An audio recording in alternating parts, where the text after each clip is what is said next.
নমস্কার বন্ধুরা, নবরত্নের আজকের ভিডিওতে আপনাদের স্বাগত। আজকের এই ভিডিওতে আমি আপনাদের সঙ্গে একটি সম্পূর্ণ নিরামিষ রেসিপি শেয়ার করছি। আজ আমি বানাচ্ছি ধোকার ডালনা। তার জন্য আগের দিন রাত্রিবেলায় আমি ছোলার ডালকে ভিজিয়ে রেখেছিলাম। পরের দিন সকালে সেই ভিজিয়ে রাখা জলটাকে সম্পূর্ণভাবে ফেলে দিয়ে সামান্য জল দিয়ে ডালটাকে বেটে নিয়েছি। কোনো রকম লবণ কিন্তু আমি ব্যবহার করিনি।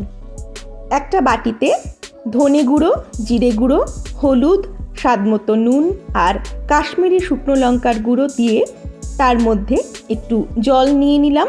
এবার সব কিছুকে মিশিয়ে একটা মশলার পেস্ট আমি তৈরি করে রাখলাম। এবার একটা ফ্রাইং প্যানে সামান্য সাদা তেল গরম করে তাতে দিয়ে দিয়েছি কালো জিরে আর মৌরি ফোড়ন, আর দিয়ে দিলাম কিছুটা হিং।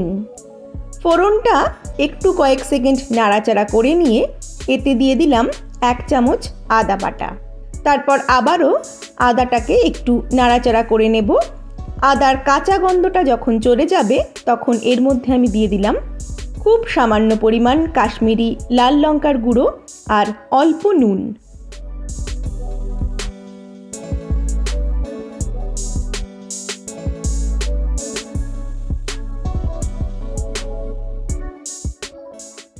এবার সব কিছুকে খুব ভালোভাবে মিশিয়ে নিয়ে এর মধ্যে বেটে রাখা ছোলার ডালটাকে আমি অ্যাড করে দিলাম। গ্যাসের ফ্লেমটাকে একেবারে লোতে রেখে ডাল বাটাটা মশলার সঙ্গে খুব ভালোভাবে মিশিয়ে নেব। এতে দিয়ে দেব সামান্য পরিমাণ চিনি। খুব কম আঁচেই এই ডালটাকে খুব ভালোভাবে নাড়তে থাকবো।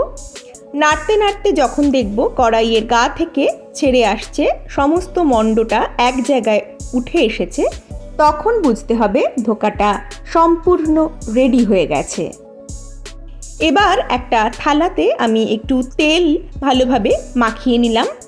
এবার ওই ডালের মণ্ডটা হাতের সাহায্যে থালার মধ্যে ভালোভাবে সেট করে নেব। হাত দিয়ে আমি একটা চৌকো শেপ করে নিয়েছি। তারপর একটা ছুরির সাহায্যে আমি আবারও ছোট ছোট চৌকো চৌকো আকারে কেটে নিয়েছি। কড়াইতে তেল গরম করে এবার এই ধোকাগুলোকে আমি ভালোভাবে ভেজে নেব। প্রথমে এক দিকটা ভালোভাবে ভেজে নিয়ে আবার উল্টো দিকটাও একইভাবে ভেজে নেব। তারপর আস্তে আস্তে আমি ধোকাগুলোকে তুলে নিয়ে আবার পরবর্তী ব্যাচ ধোকা ভাজতে দেব। আজকের এই রেসিপিটা যদি আপনাদের ভালো লাগে অবশ্যই লাইক, কমেন্ট ও শেয়ার করতে ভুলবেন না যেন। আর এখনও যারা চ্যানেলটাকে সাবস্ক্রাইব করে নবরত্নের সঙ্গে আসতে পারেননি তাদের কাছে অনুরোধ থাকবে চ্যানেলটাকে সাবস্ক্রাইব করে পাশে থাকা বেল আইকনটি অবশ্যই প্রেস করে দেবার জন্য। ধোকা ভাজা তো হয়ে গেল, এবার ধোকাটার ডালনা করতে হবে। আমি একটা বাটিতে কয়েকটা কাজু বাদাম আর পোস্ত দানা ভিজিয়ে রেখেছিলাম। এবার এই কাজু আর পোস্ত দিয়ে একটা পেস্ট তৈরি করে নিলাম। আর অন্যদিকে একটা মিডিয়াম সাইজের টমেটো আর 2টো কাঁচা লঙ্কাকে মিক্সিতে দিয়ে সেটাকেও পেস্ট করে নিলাম। কড়াইতে সাদা তেল গরম করে তাতে দিয়ে দিলাম সাদা জিরে ও গোটা গরম মশলা ফোড়ন। ফোড়নটা কয়েক সেকেন্ড একটু নাড়াচাড়া করে নেব প্রথমে। তারপর এর মধ্যে দিয়ে দেব আদা বাটা। আদাটাকে ঠিক ততক্ষণ নাড়াচাড়া করে নিতে হবে যতক্ষণ না আদার কাঁচা গন্ধটা চলে যাচ্ছে। আগে থেকেই যে বাটা মশলাটা আমি তৈরি করে রেখেছিলাম সেই বাটা মশলাটাকে এর মধ্যে অ্যাড করে দিলাম। এবার বাটি ধুয়ে সামান্য পরিমাণ জলও আমি এখানে দিয়ে দিলাম। তারপর মশলাটাকে খুব ভালোভাবে কষিয়ে নেব। মশলাটা থেকে যখন তেল ছাড়তে শুরু করবে তখন তার মধ্যে দিয়ে দিলাম টমেটো, কাঁচা লঙ্কা বাটাটা। তারপর আবারও সব কিছুকে খুব ভালোভাবে নাড়াচাড়া করে নেব। তারপর এর মধ্যে দিয়ে দেব পোস্ত ও কাজু বাদামের পেস্টটা।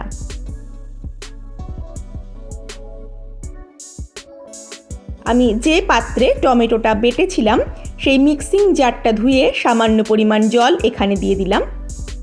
এবার সব কিছুকে খুব ভালোভাবে মিশিয়ে নিয়ে কষাতে থাকবো। এই সময় এতে আমি সামান্য পরিমাণ চিনি দিয়ে দিলাম। আর আমার মনে হয়েছে নুনটা একটু কম, তাই কিছুটা নুনও আমি এই সময় দিয়ে দিলাম।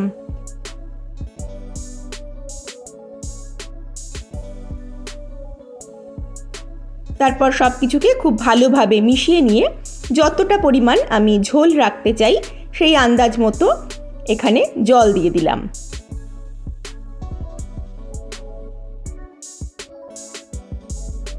ধোকাকে ঝোলের মধ্যে বেশিক্ষণ ফোটানো যাবে না, কিংবা ধোকা যখন ঝোলের মধ্যে দেব তারপর বেশি নাড়াচাড়া করা যাবে না।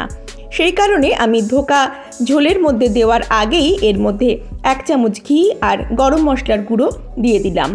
তারপর ধোকাগুলোকে আস্তে আস্তে ঝোলের মধ্যে দিয়ে একটু ফুটিয়ে নিলেই তৈরি সম্পূর্ণ নিরামিষ পদ্ধতিতে তৈরি ধোকার ডালনা।